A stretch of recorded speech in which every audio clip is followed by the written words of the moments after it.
mahal, jadi tidak bisa untuk, membalas, WhatsApp masuk, tapi saya tidak bisa, apa, keluar. Kemudian nih, sudah terlihat belum screen saya? Sudah, Ibu. Sudah ya? Oke, wait. Di sini sudah terlihat? Sudah, Bu. Sudah. Sudah Oke, terlihat, Bu. sudah menerima soalnya kan ya?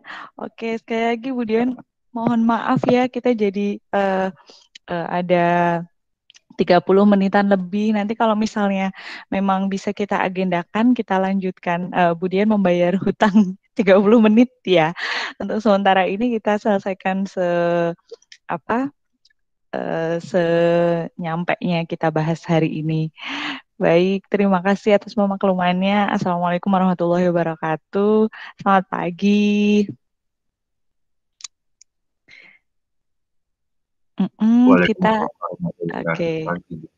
Ya, jadi pagi ini kita akan membahas tentang fakta sosial begitu. Jadi di sini ada beberapa soal yang memang mengacu pada fungsi sosiologi di dalamnya, kemudian juga ada nilai dan norma sosial serta interaksi sosial seperti itu.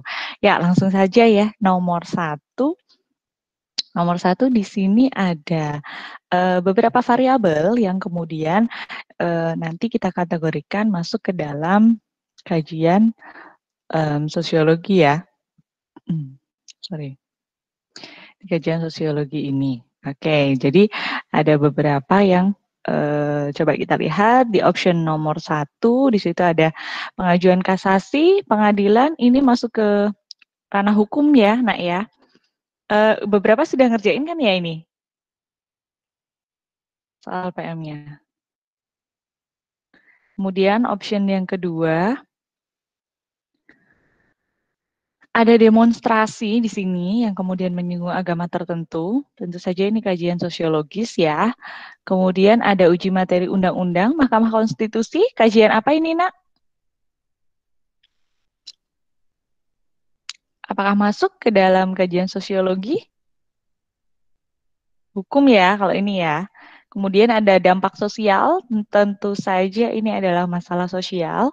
Kemudian ada nilai sosial budaya yang kemudian dikaitkan dengan media massa. Ini masalah sosiologi. Jadi yang masuk ke dalam objek kajian sosiologi adalah option nomor 2, 4, dan 5.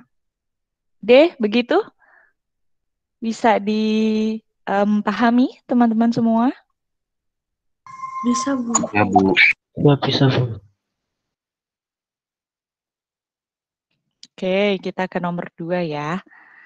Nomor 2 kita coba melihat bahwa di sini ada pengertian bahwa kemudian sosiologi melihat berdasarkan kenyataan di sini yang ada atau kemudian definisi sosial daripada definisi ideal ya. Ideal ini yang kemudian baik gitu ya, yang kemudian dianut masyarakat secara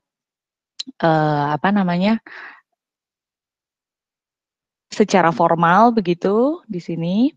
Nah, ini menunjukkan karakteristik sosiologi sebagai ilmu yang mana, Nak? Ilmu sosial kah?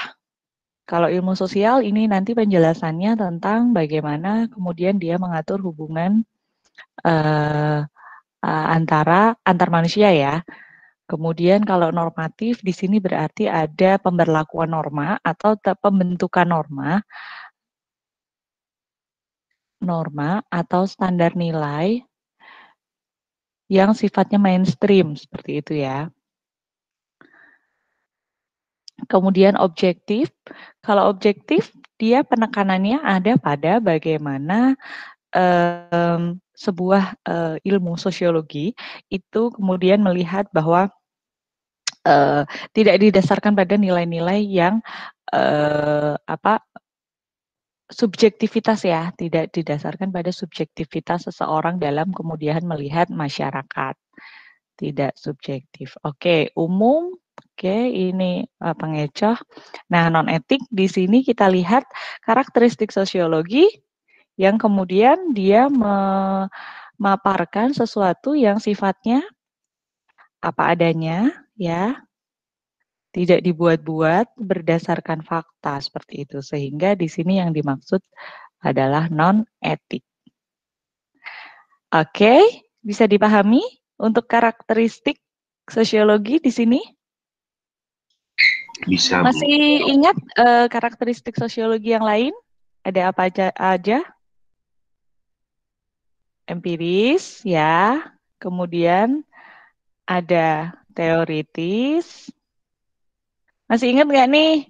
Ada kumulatif. Oke. Di situ kumulatif nanti penekanannya ada pada bagaimana pengembangan dan penambahan atau mungkin bisa jadi mix antar teori-teori yang kemudian berlaku disesuaikan dengan konteks fenomena sosial atau fakta sosial yang sedang terjadi. Kemudian teoritis dia based on teori-teori sosial yang kemudian memang sudah disusun di diramu atau kemudian dikomunikasikan pada masa-masa sebelum kemudian sosiologi ini berdiri. Kemudian empiris dia dapat dipertanggungjawabkan, dapat maknai dan dipahami begitu ya, dipahami dengan sesuai dengan kondisi masyarakat yang ada seperti itu. Oke, di karakteristik bisa dipahami ya, Nak ya. Kita ke nomor 3. Nomor 3, ada yang mau coba? Tadi mungkin beberapa sudah pada keluar ya, karena nungguin Budian. Ya, Abi masih ada, Bi?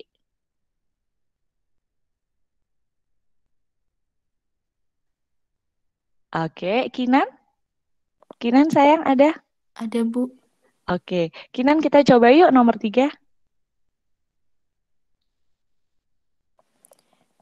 Dalam rangka pembangunan waduk untuk mengatasi banjir di musim penghujan dan kekeringan pada musim kemarau, pemerintah daerah berusaha mengetahui keinginan masyarakat tentang rencana tersebut.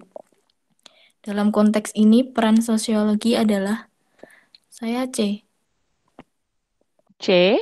Oke, kita coba lihat option A, luas waduk tentu tidak ya, bukan di ranah sosiologi. Debit air juga tentu bukan. Oke, ini kita keep dulu nomor C.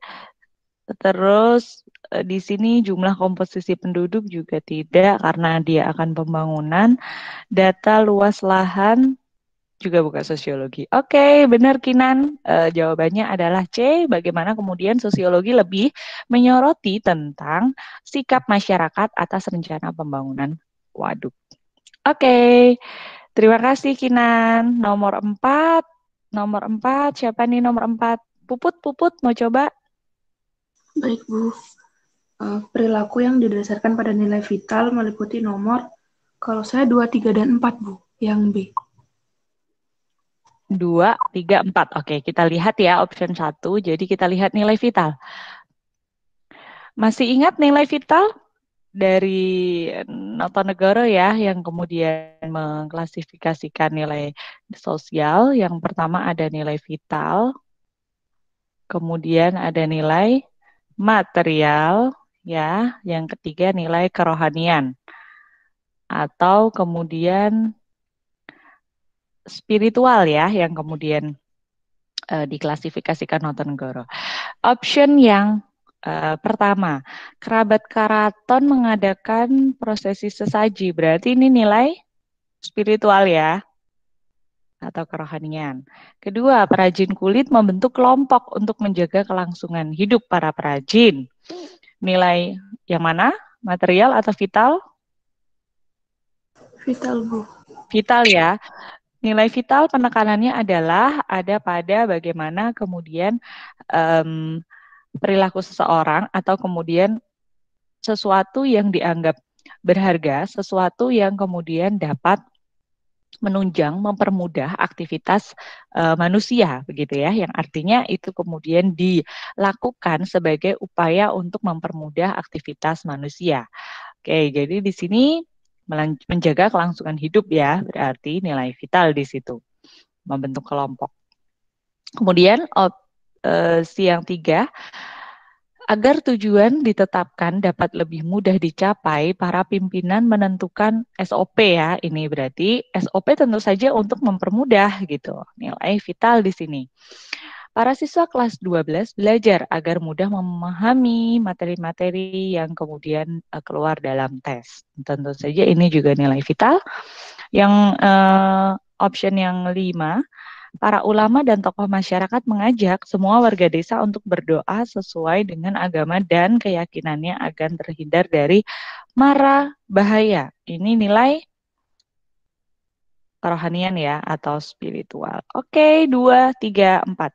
Yang B. Oke, di konsep nilai ini ada yang ditanyakan dulu, Nak, sebelum kita ke nomor berikutnya.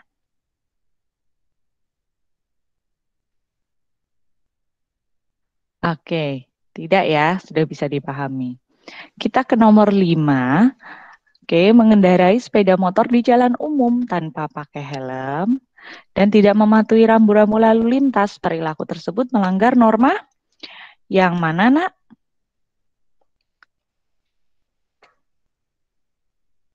Polquist tidak. Morse kah?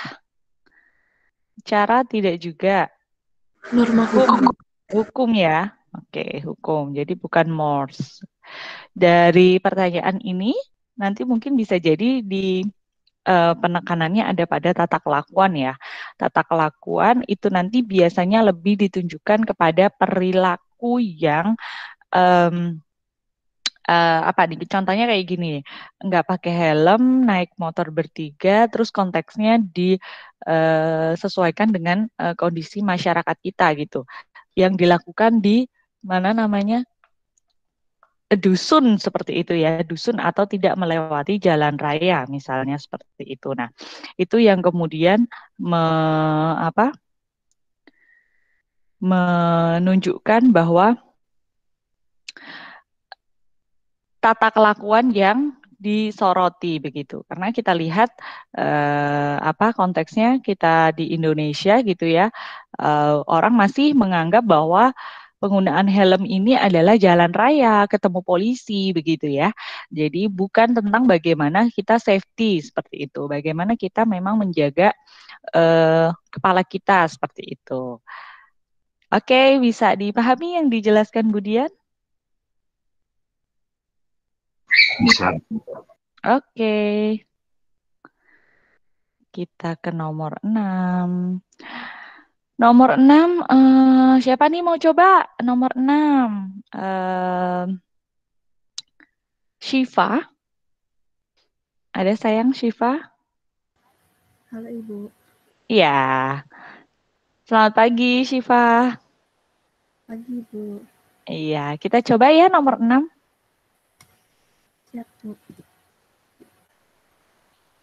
Para warga masyarakat dapat saling berkomunikasi dan berinteraksi dengan baik karena beberapa pola tindakan dan interaksi antar warga dipertahankan sehingga tidak berubah dari waktu ke waktu. Dalam Oke. konteks ini, unsur pembentuk keteraturan sosial yang utama adalah Coba kita lihat option A, iya atau tidak? Bentuk umum, apakah unsur pembentuk?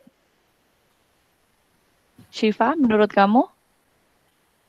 Tidak Ibu. Tidak ya. Option B, tujuan jelas dibentuknya masyarakat. Tidak ya. Oke, yang C.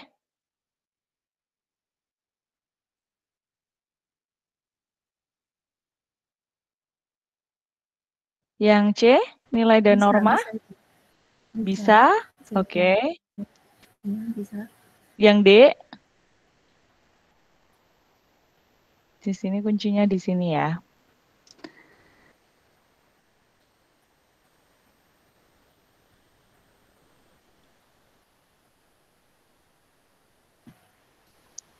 Yang berikutnya.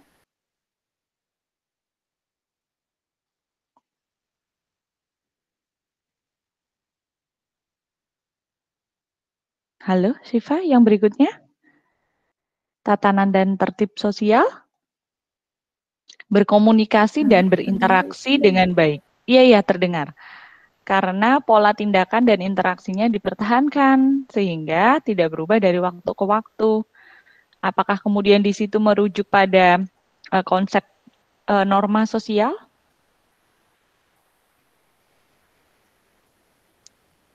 Atau kemudian ada di tertib sosial? Jadi jawabannya yang mana menurut Syifa? Norma sosial. Norma. Saya jawab yang C, Bu. Yang C ya? Oke, yang C. Berarti di sini kita pahami lagi ya, pembentuk keteraturan sosial ya. Pembentuk keteraturan sosial itu merujuk pada bagaimana di sini saling berkomunikasi dengan baik gitu. Apakah kemudian belum tidak ada yang kemudian dimaksud di dalam nilai dan norma sosial? Apakah di dalamnya ada mungkin seperangkat aturan, batasan begitu di konteks ini? Tidak ada ya, karena pola dan tindakan interaksi dipertahankan, tidak berubah dari waktu ke waktu. Yang artinya di sini dipertahankan berarti ada yang namanya kesadaran bagaimana hidup bersama, tujuannya apa, seperti itu. Ya, jadi di sini karena kemudian tidak ditunjukkan adanya konsep sesuatu yang dihargai secara bersama, begitu ya. Ada batasan-batasan tertentu yang dibuat oleh masyarakat, berarti C bukan jawabannya, begitu. Tapi di sini dia lebih ke penekanannya ada pada komunikasi dan interaksi yang dipertahankan yang tidak berubah dari waktu ke waktu, yang artinya memang kemudian sengaja kan dia mempertahankan itu gitu, adanya kesadaran bersama seperti itu untuk hidup bermasyarakat. Oke, nomor 6. Terima kasih Syifa ya. Iya, Bu. Nomor 7 kita lihat 7 siapa ya? 7 Zahro.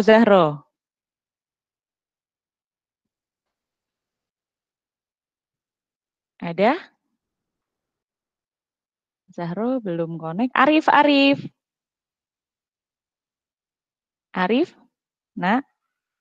Zahro ada, Bu. Oh, Zahro ada. Oke, Zahro kita coba. Nisa, seorang siswa baru sebuah SMA, mempelajari tata tertib sekolah dan kebiasaan-kebiasaan yang berlaku di kalangan para pelajar sekolah tersebut. Ia tidak mau menjadi bahan tertawaan dan tidak punya banyak teman di sekolahnya.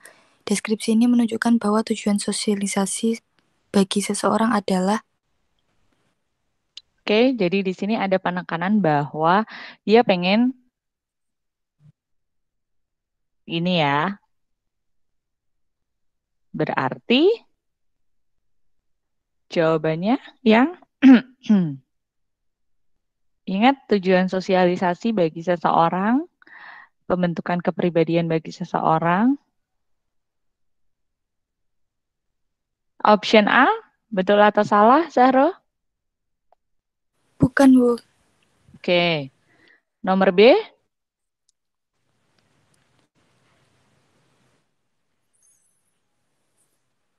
Bisa tidak ya, Bu?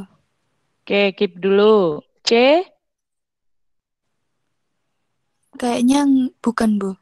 Oke, nomor D? Apakah di sini ada yang menunjukkan dia memberikan pengaruh baik ke teman-temannya? Ada, Bu. Bagian mana tuh? Yang mempelajari tata tertib sekolah itu termasuk bukan, Bu? Bukan dong, mempelajari tata tertib ya dia memahami poin per poin. Jadi ini enggak. Mengubah kebiasaan buruk juga enggak, karena tidak dijelaskan proses interaksi antara dia dengan temannya gitu. Jadi yang sesuai dengan ini adalah yang B gitu. Nah, ini pengecohnya yang D nih, yang delta, menularkan nilai-nilai yang dianutnya kepada teman-temannya gitu. Karena di sini ada statement yang tadi Zahro bilang gitu, bagaimana kemudian ada kebiasaan yang berlaku di kalangan remaja. Nah, karena kemudian dia tidak tidak mau jadi sendiri, nggak punya teman seperti itu. Jadi kemudian dia berusaha untuk tidak berperilaku aneh gitu, biar bisa diterima gitu. Salah satu tujuan sosialisasi kan di situ gitu. Karena kenapa dia melakukan yang option B gitu? Karena di sini dia sudah mencoba melihat kebiasaan teman-temannya kayak apa, begitu. Gitu ya, jangan bingung ya. Kalau nilai-nilai nanti berarti di soal dia akan menyebutkan bagaimana eh, konsep yang kemudian dianut dalam pergaulannya, kemudian dia juga memberikan pengaruh baik dikaitkan dengan nilai-nilai yang berlaku di sekolahnya itu, seperti itu. Oke, nomor 7 clear. Apakah ada pertanyaan? Nah,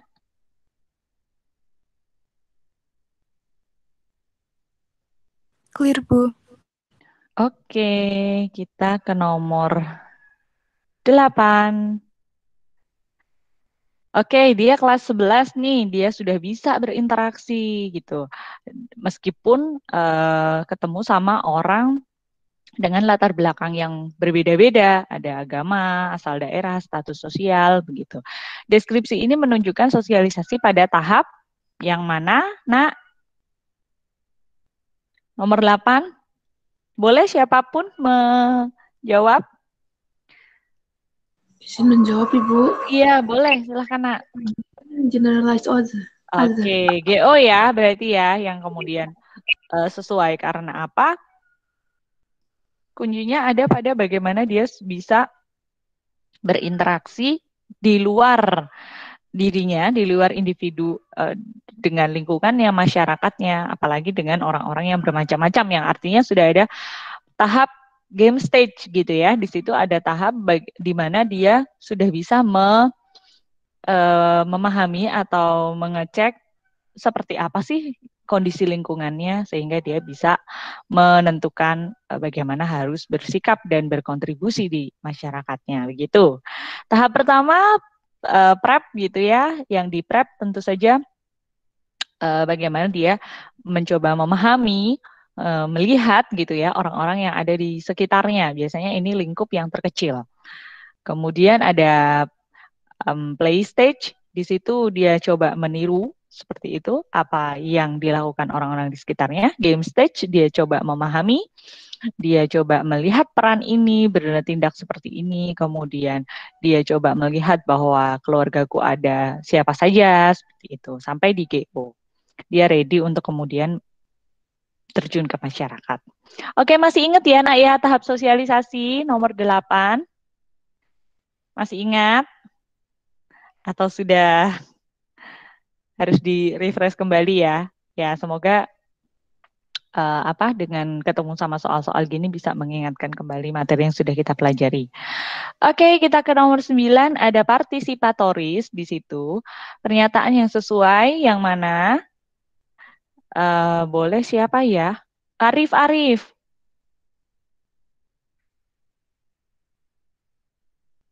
Arif ada, Nak?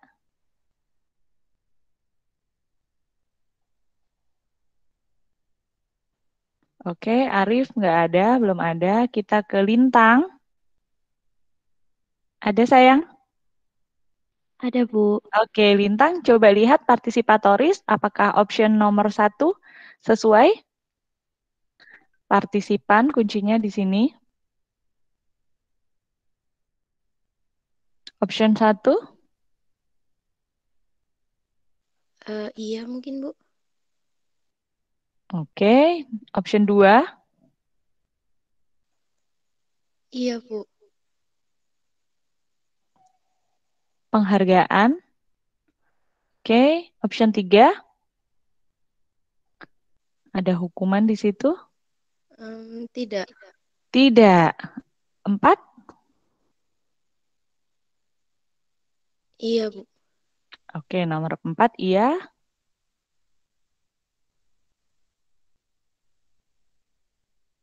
Kemudian ada mengemukakan pendapat ya, menekankan pada disiplin dan kepatuhan anak.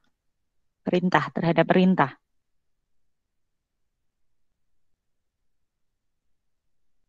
Ya atau tidak? Disiplin, Tidak, Bu. Kepatuhan tidak ya.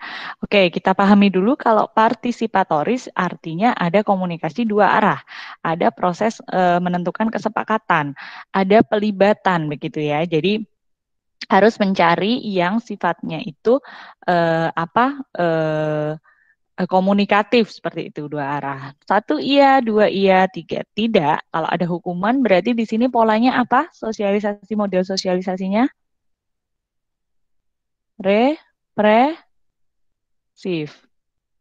represif ya.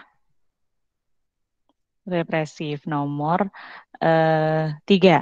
Kemudian ini di sini nomor 4 kesempatan, oke, betul, menekankan disiplin. Perintah juga perintah menetapkan kepatuhan berarti di sini otoriter. Masih ingat nggak nih pola sosialisasi? Ada otoriter, represif, dan juga partisipatoris. Jadi yang sesuai dengan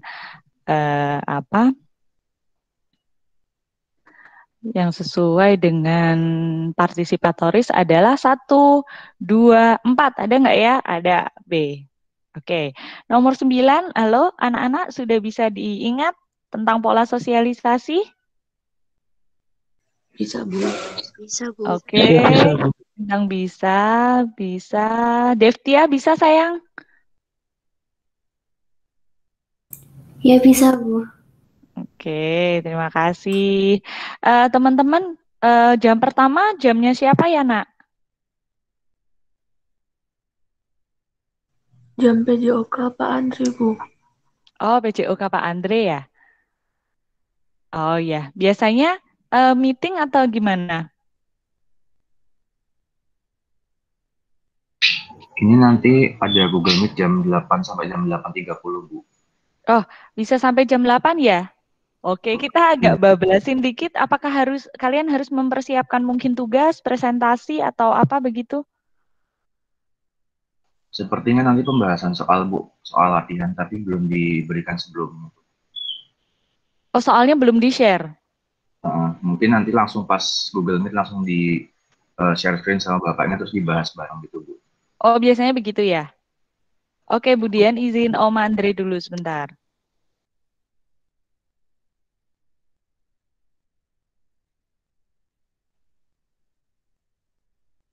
IPS karena tadi aku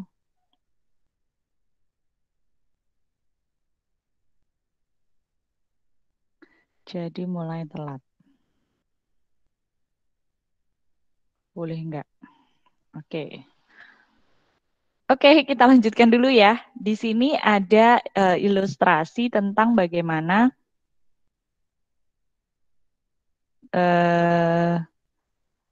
seseorang di sini bantuan ya yang kemudian berikan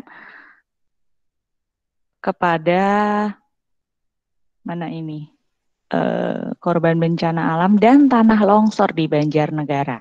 Ya, berarti ini faktor interaksi sosialnya apa, Nak? Yang mana? Kira-kira?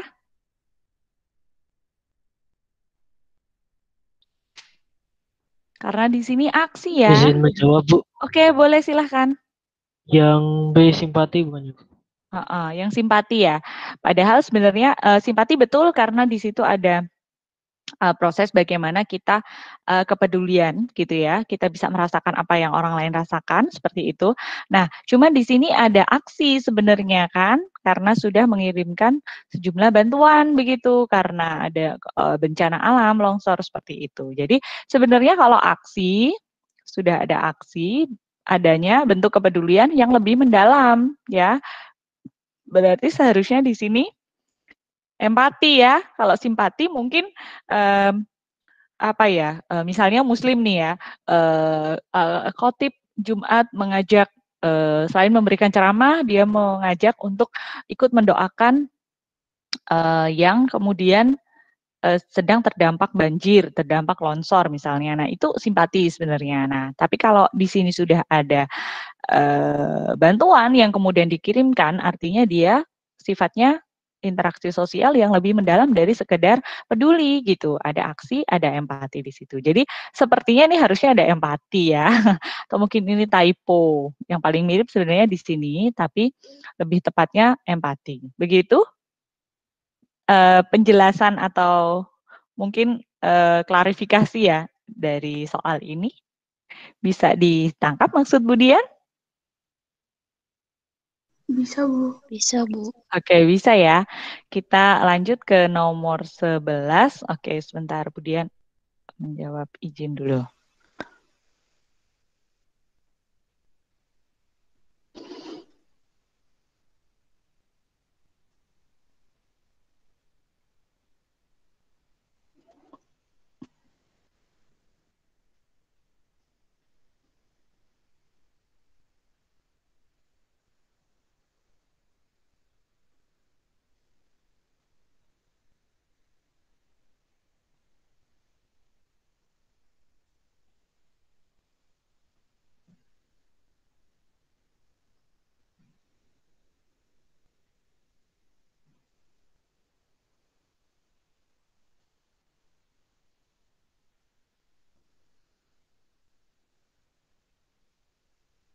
Oke. Ke nomor 11 kita lihat interaksi asosiatif, berarti ini mengacu kepada asosiasi, berarti apa? Persatuan ya, persatuan, kemudian damai seperti itu, kemudian memberikan dampak positif dan saling menunjang ya, menguntungkan begitu.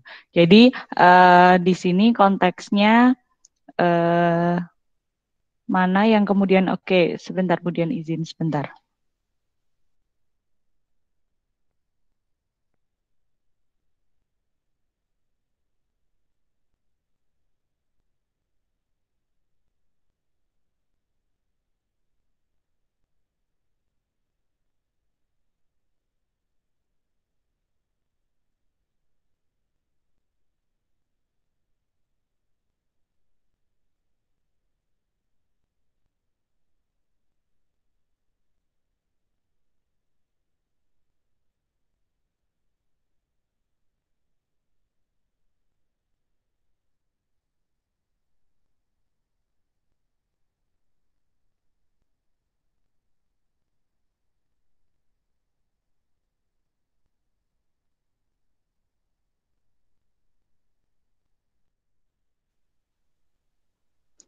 Oke, mohon maaf.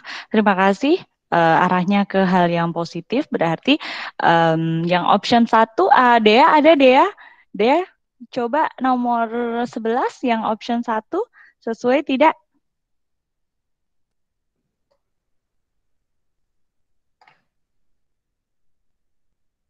Halo Dea ada? Oke, belum pertandingan sepak bola antar SMA tidak ya? S1 tes PNS tidak, statementnya bersama-sama membersihkan saluran air asosiatif, interaksinya kemudian menyiapkan program kegiatan menjelang ulang tahun. Ini asosiatif juga, menyelesaikan sebuah kasus secara bersama-sama, asosiatif juga. Jadi jawabannya 3, 4, 5. Yang E ya, nah ya. Oke, bisa dipahami sampai di sini? Bisa, Bisa. Bu. Oke.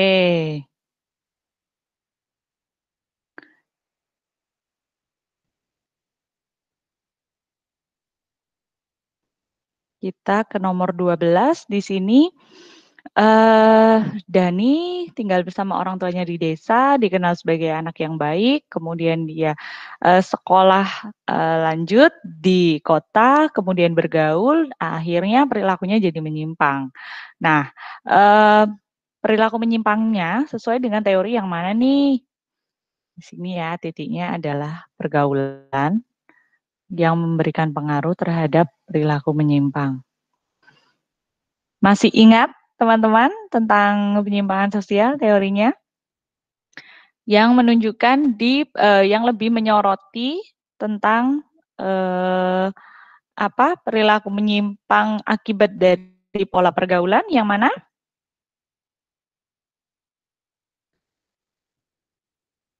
Yang A Masih ingat bukan ya, nggak? Bu? Oke, yang A. Betul sekali yang A. Asosiasi diferensial atau diferensiasi asosial. Asosiasi seperti itu ya. Di sini penekanannya ada pada pergaulan. Kalau subkultur menyimpang, ini berarti dia eh, mengadopsi budaya-budaya atau pembiasaan-pembiasaan buruk yang kemudian sudah terjadi atau ada di tengah-tengah masyarakat. Nah, kalau sosialisasi nggak sempurna itu berarti seseorang melakukan perilaku menyimpang karena ada tahapan sosialisasi yang tidak terpenuhi seperti itu. Kemudian ada judgement di situ, labeling. Jadi dia mungkin sejak kecil sudah dicap sebagai mungkin anak yang nakal begitu, atau kemudian dia anak yang eh, tidak baik seperti itu. Oke, nah ini ada konfirmasi dari Om Andre, jadi nanti mungkin akan meeting di jam 8.15 biar nanti kalian bisa jeda begitu ya, Nak ya.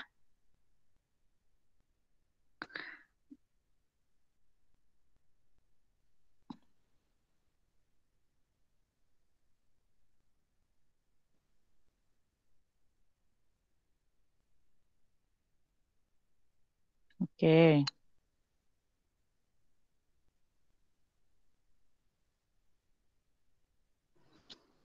13. Kita lanjutkan. Ada penyimpangan primer di situ. Penyimpangan primer harus kita pahami dulu bahwa perilaku yang kemudian dilakukan sebagai bentuk atau masih bisa ditoleransi, kemudian dampaknya tidak meluas gitu ya, dan tidak kriminal seperti itu. Nah, di sini kita lihat penyimpangan primer nomor 1 menerobos primer atau sekunder, Nak.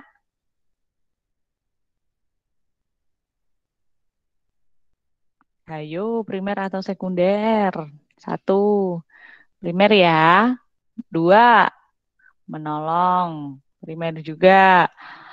Menyulut petasan, primer. Ini penipuan yang artinya dampaknya secara makro. Sekunder, ini juga. 1, 2, 3. Yang A jawabannya nomor 13. Bisa dipahami. Penyimpangan primer, sekunder. Masih ingat ya, Nak ya? Coba ingat-ingat lagi gitu konsep dari penyimpangan primer dan sekunder.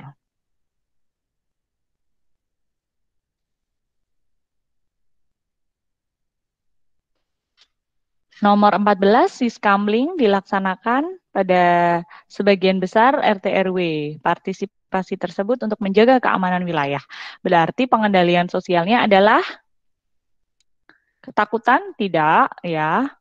Kalau pengendalian sosial arahnya sebenarnya ke keteraturan, ya.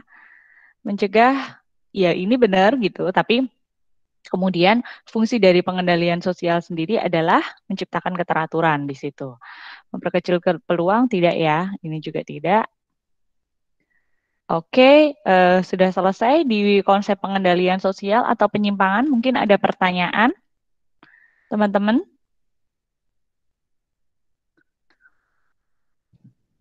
Sosialisasi mungkin? Atau sampai di sini ada yang mau ditanyakan, mungkin nomor berapa gitu-gitu belum jelas. Nah, jadi di sini kuncinya kalau kita ngomongin soal pengendalian sosial berarti ini arahnya pada keteraturan. Nah, kalau keteraturan untuk mewujudkan ini bisa jadi dibentuk yang namanya lembaga sosial. Lembaga sosial ini bersumber pada norma yang kemudian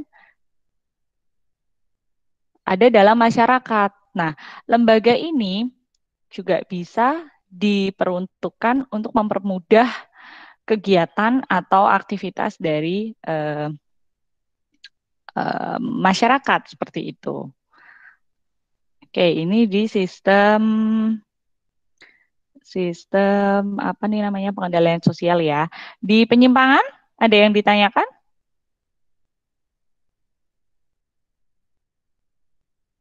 Oke. Tidak ada. Penyimpangan tidak ada. Yang selanjutnya asosiatif, kalau disasosiatif berarti dia kebalikannya ya. dia mengarah kepada konflik, pertentangan, kemudian kompetisi, sampai kepada konflik sosial seperti itu atau masalah sosial begitu. Kalau itu disasosiatif.